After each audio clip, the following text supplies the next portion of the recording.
നമ്മുടെ യാത്രക്കാരുടെ ഏറ്റവും വലിയ കാര്യം എന്ന് പറഞ്ഞാൽ ട്രെയിനിൽ കയറുമ്പോൾ അവർ ഈ ട്രെയിനിൻ്റെ പ്രശ്നത്തെക്കുറിച്ച് വാചാലരാവുകയും ഇതിൽ പ്രവർത്തിക്കുന്നവരെയും ഇതിനെ പ്രതികരിക്കുന്നവരെയും അവരായ രീതിയിൽ വിമർശിക്കുകയും അതൊരു പരിഹസിക്കുകയും ചെയ്യുന്നൊരവസ്ഥ.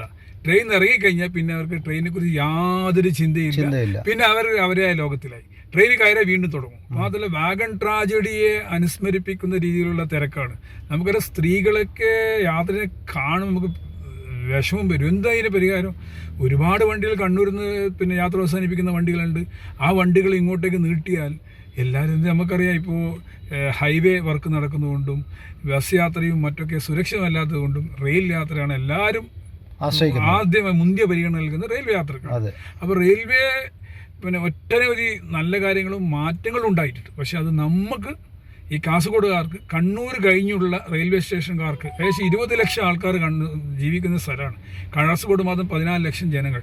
അതുപോലെ തന്നെ കാസർഗോഡ് കണ്ണൂർ കഴിഞ്ഞ് കണ്ണപുരം മുതൽ പയ്യന്നൂർ വരെ ഏകദേശം കണ്ണൂർ ജില്ലയാണ്. അവിടെ ഒരു 2-3 ലക്ഷം ആൾക്കാർ. മംഗലാപുരത്തും അതുപോലെ പുത്തൂരിലുള്ള പല മലയാളീസും ബെത്തങ്ങാടി സെറ്റിലേഴ്സും കൂടി 20 ലക്ഷം ആൾക്കാരെ നേരിട്ട് ബാധിക്കുന്ന പ്രശ്നമായിട്ട് പോലും ഒരു നടപടിയും ഇല്ല എന്നത് വളരെ ഖേദകരമാണ്.